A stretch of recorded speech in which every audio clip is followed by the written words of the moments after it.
జై గోమాత. గోమాతకి సంబంధించి మీరు మాట్లాడుతూ ఉంటే నిజంగా అబ్బా! ఇన్ని పాపాలు చేస్తున్నామే అసలు మనకి దీనికి ఏమన్నా నిష్కృతి ఉందా అసలు నిత్య జీవితంలో అనిపిస్తూ ఉంది మీరు మాట్లాడుతూ ఉంటే. అయితే మామూలుగా గోమాత గురువుగారు మామూలుగా మనకి కనిపించినా ఎక్కడన్నా పక్కకి తోలాలి అనుకున్నా, రోడ్డు మీద కూడా అప్పుడప్పుడు గోవులు కనిపిస్తూ ఉంటాయి మనకి. మనం వెళ్ళే క్రమంలో తోలే విధానం కానివ్వండి, పక్కకి తప్పించే విధానం చాలా విచిత్రంగా చేస్తూ ఉంటారు కొంతమంది. ఏకంగా కొట్టటం, దాన్ని గట్టిగా ఆ కొమ్ములు పట్టుకొని గట్టిగా ఊపేయాలనే ప్రయత్నం చేయటం, రకరకాలుగా పిల్లలంటే తెలిసి తెలియక చేస్తారు. పెద్దలు కూడా ఇలాంటి పనులు చేసేవాళ్ళు, పాలివ్వలేదని కొట్టేవాళ్ళు మనం చూస్తూ ఉంటాం ఇలాంటివి. చెప్పడం కాస్త కష్టంగా ఉన్నా మనం చూసినప్పుడు చాలా బాధేస్తుంది. మరి వాళ్ళకి అసలు ఎలాంటి శిక్షలు ఉంటాయి? మరి గోమాత వాళ్ళని పరిరక్షిస్తుందా? వాళ్ళ పాపాలకు అసలు నిష్కృతి అనేది ఉంటుందా? దానికి సంబంధించి చెప్పండి. గోవుని నిందించడం అనేది మహాపాపం. హ్మ్. గోవు మనకి వ్యవసాయానికి పనికొస్తుంది. అవును. అంటే ఎద్దు, గోవు అన్నీ ఒకటే. ఒకటే. అది మేల్, ఫీమేల్ అంతే తల్లి తేడా. అయితే అది తండ్రి, తండ్రి. దాన్ని అయితే అంచేత అంతటి అవినాభావ సంబంధం. మన శరీరంలోని అవయవాలు, గోవు శరీరంలో అవయవాలు, లేకపోతే జ్ఞానేంద్రియాలు అన్నీ సమానంగా ఉన్నాయి. చాలా సైన్స్ ఉంది దీంట్లో. గోవుకి మనకి చాలా సంబంధం ఉంది. అలాగే శ్రీమాత, శ్రీచక్రానికి, శ్రీమాతకి, గోవుకి మనకి అనే అలా సంబంధం ఉంది, చాలా ఉంది. అది పెద్ద సైన్స్.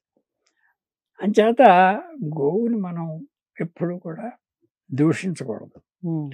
వ్యవసాయం చేసేటప్పుడు కూడా నాగలి కట్టి దాన్ని మీరు చెప్పినట్టుగా కర్రతో కొట్టి పరిగెత్తించాలని చేస్తారు. చాలా తప్పు.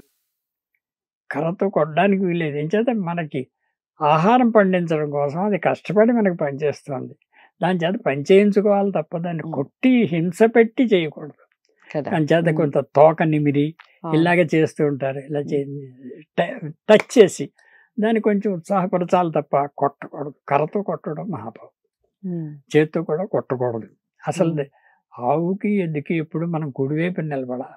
మన కుడి చేతి వైపు అవి ఉండాలి కానీ ఎడం చేతి వైపు ఉండకూడదు. అంతటి శక్తి దానికి, పవర్ఫుల్ ఒక ప్రాణిది.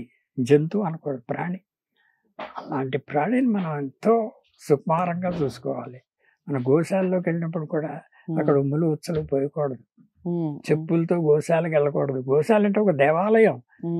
అక్కడ చేసుకునే పూజలకి అపరిమితమైన శక్తి ఉంటుంది. ఇంట్లో చేసే పూజకి, గుళ్ళో చేసే పూజ కంటేగా గోశాలలో చేసే పూజ ఎంతో పుణ్యం ఉంటుంది. గోశాల అంటే అలాంటిది, గోవు అంటే అలాంటిది. అంచేత దాన్ని ఏమాత్రం తోలనాడకూడదు. అది గోమూత్రం తాగాలి. యాక్చువల్గా నేను నాలాంటి వాళ్ళు చాలా మంది తాగుతున్నారు. ఇప్పుడు ఆ గోమూత్రం తాగడానికి కూడా అసహించుకోకూడదు. అది మహాపాపం. తాకపోతే ఆకపోయావు కానీ నువ్వు దాన్ని అదే అండి అని అంటే మహాపాపం. గోమూత్రాన్ని ఎప్పుడు దూషించకూడదు. గోమయం, గోవు పేడ. అసలు గోవు పేడ లేకపోతే ప్రపంచం లేదండి. అది దాంతో అలికితేనే వైరస్ అంతా నాశనం అయిపోతుంది. ఇళ్ళంతే పూర్తిగా మొత్తం అన్ని గదులు కూడా. దీనికి సంబంధించి కూడా ఒక వీడియో మాట్లాడాను. ఎందుకంటే చాలా మందికి మీరు అన్నట్టుగా తెలియదండి, తెలియక చేసే తప్పులు చాలా ఉంటాయి. చేత గోమయంతో అలిగిన ప్రదేశం సునామీ కూడా తాకలేదంటారు. అంతటి పవర్ఫుల్ అది. గోమయం అంటే ఊరికే మనం ఇది మట్టి కంటే హీనంగా చూస్తాం. చాలా తప్పది. దానికి ఉండే ప్రాముఖ్యత ఎంత అంతగా. గోమయంలో లక్ష్మీదేవి నివసిస్తుంది. రైట్. మామూలుకి కాదు. ఎలాగంటే గోవులు 33 కోట్ల మంది దేవతలు ఉన్నారని అంటాము, తెలుసు. చేత ఈ లక్ష్మీదేవి కూడా ఒక్కొక్కసారి వెళ్ళి గోవుని నీలో నాకు కొంచెం చోటు ఇమ్మని అడిగిందిట.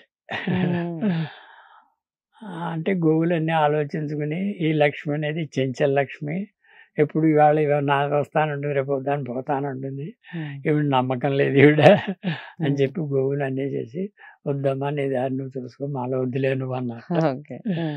అయ్యి బాబోయ్, మీరు ఇంతమంది దేవతలు పెట్టుకుని నన్ను ఒక్కతిని వద్దన్నారంటే అసలు నాకు జనంలో ఏం గౌరవం ఉంటుంది. నేను అసలు పనికిరాని దానిగా చూస్తా అన్నాను. అసలు వాళ్ళందరూ కూడా లక్ష్మి లక్ష్మి లక్ష్మి రోజు డబ్బు కోసం నన్ను ప్రాధేయపడతారు. నువ్వు ఇవాళ నన్ను వద్దన్నావంటే నా జీవితం వ్యర్థం అంతేగా. అని చెప్పి కాళ్ళ వేళ్ళ పెడితే అప్పుడు గోవులన్నీ కలిసి ఒక మీటింగ్ పెట్టుకుని ఏం చేద్దాం అని ఆలోచించాడు. ఇంతలా బాధపడుతుంది ఆవిడ, ఏం చేయాలి అని అంటే అప్పుడు అన్నీ కలిసి ఒక డెసిషన్కి వచ్చి, అయితే అమ్మా నువ్వు మా గోమయంలో గోమూత్రంలో నువ్వు ఉండు, మా పృష్ఠభాగంలో నువ్వు ఉండు. మా పృష్ఠభాగాన్ని నమస్కరించిన వాళ్ళకి, మా పృష్ఠభాగానికి పూజ చేసిన పూజలన్నీ నీకు అందుకుంటాం. ఆ గోమయానికి అంతటి ప్రాసెస్. గోమయంలో లక్ష్మి ఉందంటే గోమయంతో అందరూ పనులు చేసుకుంటారు. అయితే గోవుని కలిసినప్పుడు గాని, గోవుని చూసినప్పుడు గాని గురువు గారు దండ మామూలుగా తగిలించుకుంటూ ఉంటారు తల మీద. ఎందుకని? కారణం ఏంటంటే తోక చాలా ఇంపార్టెంట్. అదే ఇప్పుడు చెప్పింది కూడా అదే. పృష్ఠభాగం అంటే బ్యాక్ సైడ్ అంతా కూడా లక్ష్మి అనే లక్ష్మి ఆశీర్వాదం అన్నట్టు. అది లక్ష్మి తోకలు వెంట్రుకలు ఉన్నాయి, అన్ని వెంట్రుకలు తన మీద పెడితే అంత పుణ్యం అనేది అని చేత పిల్లలకి వేస్తారు. మనం కూడా తోకని నెత్తి మీద పెట్టుకోవాలి. ఇప్పుడు అసలు విషయం చెప్పండి. ఇలా దండించిన వాళ్ళకి ఎలాంటి శిక్షలు ఏమన్నా ఉంటుందా? అమ్మ కాబట్టి ఆ క్షమాపణ ఉంటుందంటారా? ఏంటి? దానికి శిక్ష లేదు, మనం గ్రహించుకోవాలి. ఇవాళ కాకపోతే రేపైనా ఇలాగా చెప్పిన వాళ్ళు మాటలు వినేనా మనం లక్ష్మికి ఇంత ప్రాముఖ్యత ఉంది, గోవుకి ఇంత ప్రాముఖ్యత ఉంది అని తెలుసుకుని దాన్ని దూషించడం, అదిరించడం, కొట్టడం చేయకూడదు. ఒక గడ్డి పరకతో మనం గోవుని టచ్ చేసినా కూడా టచ్ చేయకూడదు. అంతటి సునిశ్చితమైన జీవి అది. ఇలాంటి జీవిని మనం ప్రాణప్రదం ముక్కోటి దేవతలే దాన్ని పూజ చేస్తుంటే, శ్రీకృష్ణ భగవానుడు 14 లోకాల పైన ఉన్నది గోలోకం. ఆ 14 లోకాల గోలోకంలో కృష్ణుడు గోవులు తప్ప ఏముండవు. సో కృష్ణుని యొక్క ఆరాధ్య దేవత గోవు. మరి ఇంకా ప్రపంచాన్ని సృష్టించిన కృష్ణుడికే ఆరాధ్య దేవత అయితే మనం ఇంకా దాన్ని దూషిస్తున్నాం. కృష్ణుడికి ఆరాధ్య దైవం, ఈశ్వరుడికి వాహనం, ఎన్ని 33 కోట్ల దేవతలు ఆశ్రయిస్తారు. అసలు వాళ్ళందరికీ ఆహారాన్ని పెట్టేది గోవు. అగ్నిహోత్రాలు, హోమాలు ఇవన్నీ మనం చేస్తున్నాం అంటే దానికి కావాల్సిన నెయ్యి, ఆవు నెయ్యి. నెయ్యి అంటే ఏదో నెయ్యి పట్టుకొచ్చి పోస్తే ఒప్పుకోదు. ఆవు నెయ్యితో అభిషేకం చేయాలి, ఆవు పాలతో అభిషేకం చేయాలి. ఆవు పాలతో పాయసం పెడితేనే వాళ్ళు స్వీకరిస్తారు, ఏదో పాలతో పెడితే స్వీకరించరు. అంచేత ఆవు పాలకి, గోమయానికి, గోమూత్రానికి, పెరుగుకి, నెయ్యికి ఇవన్నీ 5 కలిసి పంచామృతాలు, పంచగవ్యాలు అన్నారు. మనం మామూలుగా పంచామృతాలు వాడుతుంటాం, ఇది పంచగవ్యాలు. ఈ 5 కలిసి మనం సేవించాలి. ఆ 5 కలిసి సేవిస్తే తప్ప అసలు యజ్ఞం చేయడానికి అర్హత లేదు ఋత్విక్కులకి. ఆ పూజ చేసే బ్రాహ్మణులకి ఈ పంచగవ్యాన్ని స్వీకరించి యజ్ఞం మొదలెట్టాలి. లేకపోతే ఇంకేం తీసుకున్నా ఉపయోగం లేదు, ఆ యజ్ఞమే ఫలించదు. యజ్ఞో వై విష్ణు, యజ్ఞం అంటేనే విష్ణుమూర్తి స్వరూపం. అంచేత అలాంటి యజ్ఞం చేయాలంటే ఇలా గోమూత్రం అనేది సేవించాలి. అంచేత దాన్ని ఏమాత్రం చులకనగా చేయకూడదు. దాన్ని మనం స్వీకరించడం మన అదృష్టం. మనం దాన్ని అలవాటు చేసుకునేనా మనం స్వీకరిస్తే చాలా మంచిది ఆరోగ్యానికి.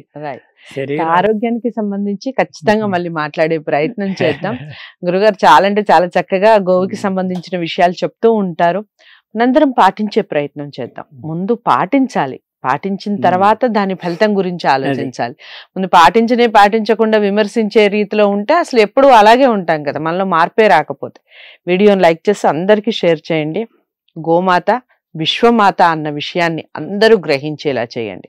తదుపరి వీడియోలో అది ఎలా మనకి వైద్యంగా ఉపయోగపడుతుంది, రోగాన్ని విముక్తి చేసే విధంగా ఈ విధంగా ఉపయోగపడుతుంది, గోవు యొక్క విషయాలు మనం నిత్య జీవితంలో ఏవి ఆహారంగా తీసుకుంటున్నాం, దానివల్ల వచ్చే ప్రాధాన్యత, దానివల్ల వచ్చే లాభాలు ఏ విధంగా ఉంటాయో నెక్స్ట్ వీడియోలో తెలుసుకుందాం. నమస్తే.